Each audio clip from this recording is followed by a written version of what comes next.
మీ ఏం IT AI job అయితే join next it challenge. Job తెచ్చుకోండి, 5 లక్షలు తీసుకోండి. సో నువ్వు నీ బ్యాక్గ్రౌండ్ ఏంటి, ఏం చదువుకున్నావు? నేను బీటెక్ ఇంజనీరింగ్, అది వైజాగ్లో కాదు భీమవరంలో విష్ణు కాలేజ్లో చేశాను అనమాట. ఆ తర్వాత క్యాంపస్ ప్లేస్మెంట్ వచ్చింది, ఇన్ఫోసిస్లో వర్క్ చేసా, యాక్సెంచర్లో వర్క్ చేసా, ప్రెసెంట్ ఇంకో ఎంఎన్సీ కంపెనీలో అయితే వర్క్ చేసిన. Complete software developer. Complete software developer. ఈ సాఫ్ట్వేర్ డెవలపర్ కి ఎందుకు బిగ్ బాస్ లోకి వెళ్ళి ఫేమస్ అవ్వాలని ఉంది? ఏముంది, యాక్చువల్ చెప్పాలంటే చాలా మందికి బిగ్ బాస్ యాక్టింగ్ గురించి వాటి గురించి వెళ్తారు. బట్ నేనేదో యాక్టర్ అయిపోవాలి, హీరోయిన్ అయిపోవాలి అని కాదు. జస్ట్ బిగ్ బాస్ అంటే ఇంట్రెస్ట్, నాకు టాస్క్లు అంటే ఇష్టం, అడ్వెంచర్స్ అంటే ఇష్టం, అంటే నేను ఛాలెంజ్ చేసుకోవడం అట్లా ఇష్టం అనమాట. And fame money, obviously big బాస్కి వెళ్ళాము అంటే ఫేమ్ వస్తుంది, మనీ కూడా వస్తాయి. కాబట్టి అదొక్కటి ఉందన్నమాట. ఎవరు ఎంత దాగిపెట్టినా సరే ఖచ్చితంగా బిగ్ బాస్కి వాళ్ళు వెళ్ళాలి అని అనుకుంటున్నారంటే fame is the main thing. So fame వస్తే మంచిదే కదా, ఎవరికి కావాలనుకోగలరు ఫేమ్ అనేది. So that's the main reason. And also I want to challenge myself. Super. So మొత్తానికి శ్రీజ అగ్ని పరీక్షలకు వెళ్ళేటప్పుడు ఆ అటెన్షన్ ఎందుకు గ్రాప్ చేయాలనుకుంది? నాకు చిన్నప్పటి నుంచి కూడా నేను ఎక్కడుంటే మిగతా వాళ్ళ అటెన్షన్ నా మీదే ఉండాలి అనే మైండ్ సెట్ అనమాట.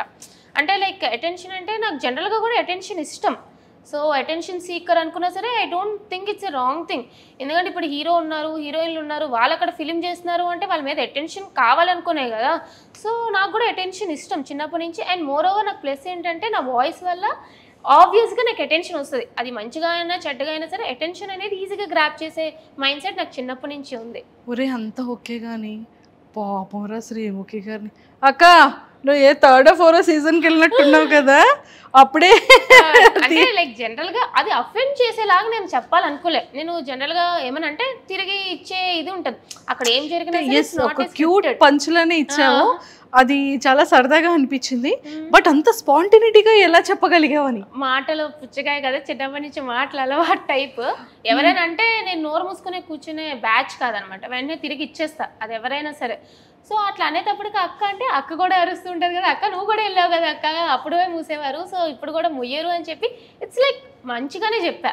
Nothing like. శ్రీముఖి గారు ఎలా రియాక్ట్ అయ్యారట? షీ ఈజ్ ఆల్సో అయ్యో అన్నట్టు అనుకున్నారు అంతే తప్ప తను కూడా ఏమో చాలా క్యూట్ ఎక్స్ప్రెషన్ ఇచ్చారు తను కూడా. బేసిక్ గా పాపం నేను హ్యాండిల్ చేయలేక ఇన్నోసెంట్ అయినటువంటి అమాయకుడు అయినటువంటి అభిజిత్ గారికి అప్పు చెప్పారమ్మా నిన్ను, నేను హ్యాండిల్ చేయలేకపోతున్నాను, Abhijeet you can handle please అన్నారు పాప ఆవిడ. రెడ్ ఒకసారి రెడ్లు ఇచ్చారు, అసలు రెడ్ అని ఇచ్చాడు అనమాట అభిజిత్ గారు. అంటే యాక్చువల్లీ తెలిసిందే కదా మనం, అభిజిత్ గారు చాలా కామ్, ఆ మైండ్ సెట్ అనమాట. నేనేంటంటే హడావడి రచ్చరచ్చ చేసేటప్పటికి సో అభిజిత్ గారు ఏందబ్బా ఈ పిల్ల మనకు సెట్ అయ్యలేదు అంటే ఎవరి మైండ్ సెట్ చాలు కదా. సో అభిజిత్ గారికి ఫస్ట్ మంచి ఇంప్రెషన్ రాలేదు, సో హీ గేవ్ రెడ్. నేను కూడా అట్లాగా ఏంటండి భయపడుతున్నారా అన్నట్టు అన్నాను, కానీ he's also very sweet actual Abhijeet garu. Super. మీకు 2 ఎపిసోడ్స్లోనే తెలుస్తుంది అభిజిత్ గారే తిరిగి యువర్ స్ట్రాంగ్ కంటెస్టెంట్ అంటారు. True true. అండ్ మంచి మంచి టాస్క్లు చేసావు. హ్యాండ్ మీద రియల్ గా tattoo? Yeah, it's original tattoo, మీకు పోదండి, it's real tattoo. I love Bigg Boss. Yeah, I love Bigg Boss. Yes, true true. అసలు 1 సెకండ్ కూడా ఏం ఆలోచించలేదు కదా? లేదు, లైక్ ఐ నో, లైక్ అంతవరకు వెళ్ళినప్పుడు it's not easy to go there. ఎవరైతే కంటెస్టెంట్స్ అందరూ కూడా వెళ్ళారో చాలా లెవెల్స్ దాటుకొని వెళ్ళాం. It's like 4-5 levels. చాలా మందిలో మమ్మల్ని సెలెక్ట్ చేశారు. అక్కడికి వెళ్ళాక జస్ట్ ఒక టాటూ గురించి బ్యాక్ స్టెప్ అంటే అక్కడ ఏ టాస్క్ ఇచ్చినా సరే I was ready to do. So give up ఇవ్వాలి అని అనుకోలేదు అనమాట. సో నాకు 4-8 అన్నా కూడా సో ఓకే ఐ ట్రై, నేను ఒప్పుకుంటాను అన్నట్టే నేను ముందుకు అడిగేసాను. So yeah, I was like నాకు డేరింగ్ ఎక్కువ. సో ఐ వాజ్ ఓకే చెయ్యండి, అక్కడ కూర్చోబెడతారు అంటే ఐ డూ ఇట్ అన్నాను అంతే. కాలేజ్లో ఓల్డ్ ఫ్రెండ్స్ కానివ్వచ్చు, మీ ఆఫీస్లో నీ కొలీగ్స్ కానీ ఎలా సర్ప్రైజ్ ఫీల్ అయ్యారు? అండ్ ఫ్యామిలీ మెంబర్స్ కూడా? యాక్చువల్లీ నేను గ్రూప్ డిస్కషన్ వెళ్ళేటప్పుడు నా ఫ్యామిలీకి చెప్పి వెళ్ళలేదు. నో, దొంగలు ఉన్నారమ్మా ఈ అగ్ని పరీక్షకి వెళ్ళిన కంటెస్టెంట్ అందరూ దొంగలు. యాక్చువల్లీ నేను చాలా మంది అనుకుంటారు కానీ I was manifesting it. Last time Bigg Boss అన్నప్పుడే చూడండి నేను ఖచ్చితంగా నెక్స్ట్ ఇయర్ బిగ్ బాస్కి వెళ్తా, విన్నర్ అయితే చూడండి అంటే వాళ్ళు నా ఫ్రెండ్స్ అంటే లైక్ బిగ్ బాస్ చూస్తూ ఉంటాను కాబట్టి నా ఫ్యామిలీ అంతా ఇది ఏదో చెప్తుందిలే సోది అన్నట్టు అనుకున్నారు. అంతే తప్ప నేను నిజంగా వెళ్తానో అని ఎక్స్పెక్ట్ చేయలేదు. ఎప్పుడైతే సడన్గా కామనర్స్ అన్నారో అప్పుడు కూడా నేను చెప్పలే ఇలా పెడుతున్నాను అని చెప్పలే. ఫస్ట్ లెవెల్ అయిపోయింది, సెకండ్ లెవెల్ అయిపోయింది, ఇంక 3rd లెవెల్ జీడీకి హైదరాబాద్ రమ్మన్నారు. నేనేం చెప్పానంటే నాకు ఆఫీస్ మీటింగ్ ఉంది, నేను జీడీకి హైదరాబాద్ వెళ్తున్నాను, అదే జీడీకి అని చెప్పలే, ఆఫీస్ మీటింగ్కి వెళ్తున్నాను అని చెప్పి వెళ్ళిపోయినా. దొంగ పిల్ల. నా కజిన్స్ మాత్రం అనుకున్నారు అదేంటి దీని ఆఫీస్ బెంగళూరులో ఉంటే హైదరాబాద్ ఎందుకు వెళ్తుంది అని చెప్పి వాళ్ళకి ఒక డౌట్ వచ్చింది అనమాట. బట్ స్టిల్ లేదు ఇది ఒక అన్అఫీషియల్ మీటింగ్, క్లయింట్స్ తో కలవాలి, నేను వెళ్ళిపోతున్నాను అన్నట్టు మీటింగ్ కూడా అరే శ్రీజ చెప్పి వెళ్తే ఓకే జీడీ వెళ్ళిపోయింది అనుకున్నారు. వచ్చేసాను ఆ రోజు జీడీ ఇచ్చేసి వచ్చేసాను. అప్పుడు కూడా తెలుసు క్వాలిఫై అయిపోతానని. నేను జీడీ కూడా అదే చెప్పాను, నెక్స్ట్ లెవెల్ డైరెక్ట్ క్వాలిఫై అవుతాను అని. సో వచ్చినాక ఎప్పుడైతే you are selected for like next level, మీరు 10 days హైదరాబాద్లో ఉండాలి అంటే అప్పుడు చెప్పా ఇంట్లో. అది నీ ఫస్ట్ ప్రోమో చూసిన తర్వాత what your felt inside? Like ఏమనిపించలే అంటే లైక్ నాకు చాలా మంది ఏం చెప్పారంటే అరే ప్రోమోలో కొంచెం ఎక్కువ అన్నట్టు అనిపించింది, కానీ ఎపిసోడ్ చూస్తే అంతా కూడా కొంచెం లైక్ మరీ ఓవర్గా చేసినట్టు అనిపించలేదు అన్నట్టు చెప్పారనమాట. సో బేసిక్లీ ప్రోమోలో ఏదైతే వాళ్ళకి ఇంపార్టెంట్ షార్ట్స్ వేసుకుంటారో అట్లనే వేసుకుంటారు కదా. నాకేం పెద్దగా అనిపించలేదు, బికాస్ అక్కడ చేసింది నేనే కాబట్టి, ఆ మాట్లాడింది నేనే, చేసింది నేనే, చెప్పింది నేనే. సో వేసుకోండి మంచిగానే వెళ్ళిందని అనుకున్నా. నాకు ట్రోలింగ్ అనేది అలవాటే. స్టార్టింగ్లో అందరూ మీమర్స్ అందరూ కూడా ఎక్కడి నుండి తీసుకొచ్చారు? ఈ మైక్ మింగేసిందా, సౌండ్ డబ్బానా, ఏదో చాలా చాలా మీమ్స్ వచ్చాయి. డబ్బా రేకులు రాని, డబ్బా రేకులు మింగేసావా, మైక్ మింగేసావా, ఏంద్రా బాబు ఆ గొంతు, అది నేను చిన్నప్పటి నుంచి వింటూనే వస్తున్నా.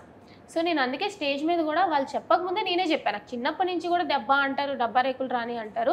సో ఎందుకు అఫెండ్ అవ్వాలి? ఇప్పుడు ఒకళ్ళ మొహం అట్లా పుడుతుంది, పుట్టినప్పుడు నా వాయిస్ ఎట్లా పుట్టాను నేను మార్చుకోలేను కదా. ఇప్పుడు వాయిస్ అంటే ఏదో అంటే మొహం అంటే ఏదో ప్లాస్టిక్ సర్జరీ చేసుకొని మార్చుకోగలరు అని వాయిస్ ఎక్కడి నుంచి మారుస్తా?